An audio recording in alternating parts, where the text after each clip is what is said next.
Hi friends, எல்லாம் எப்படி இருக்கீங்க? நல்லா இருக்கீங்களா? ஓகே ஃப்ரெண்ட்ஸ், இன்றைக்கி நம்ம வீட்டில் பிரேக்ஃபாஸ்ட்டும் லஞ்சு தான் பார்க்க போகிறோம். வாங்க பார்க்கலாம்.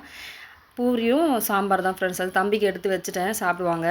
அப்புறம் லஞ்சு பார்த்திங்கன்னா அவனுக்கு கீரை சாதம் கேட்டதுனால கீரை சாதமும் அதே பொரியல் வச்சுட்டு அதுக்கப்புறம் உருளைக்கிழங்கு வறுத்து வச்சாச்சு. அதுக்கப்புறம் ஸ்நாக்ஸ் பார்த்திங்கன்னா ஆப்பிள் தான்.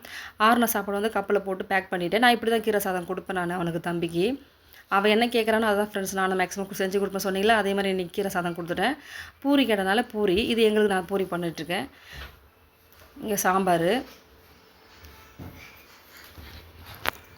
தான் ஃப்ரெண்ட்ஸ். இது கிளி போட்ட சாம்பார் நல்லாயிருக்கும். ஒரு பக்கம் நான் பூரி சுட்டுட்ருக்கேன்.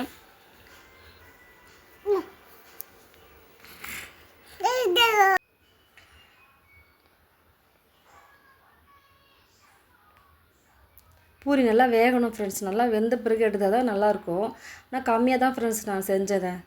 ஏன்னா தம்பி ஸ்கூல் போகிறதுனால நிறைய செஞ்சுட்ருக்க முடியாது, கொஞ்சமாக தான் செஞ்சேன் நாங்கள்.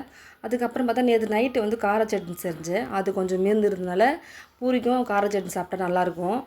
இது உருளைக்கிழங்கு மாமாவுக்கும் அப்படியே பேக் பண்ணிவிட்டேன் நான். உருளைக்கிழங்கு,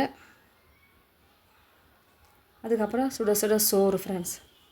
சோறு, அரைக்கீரை பொரியல் ஃப்ரெண்ட்ஸ். இந்த வீடியோ பிடிச்சிருந்தா லைக் பண்ணுங்கள், ஷேர் பண்ணுங்கள், கமெண்ட் பாக்ஸில் கமெண்ட் பண்ணுங்கள். மறக்காமல் நம்ம சேனலை சப்ஸ்கிரைப் பண்ணுங்கள் ஃப்ரெண்ட்ஸ். டாடா பாய்.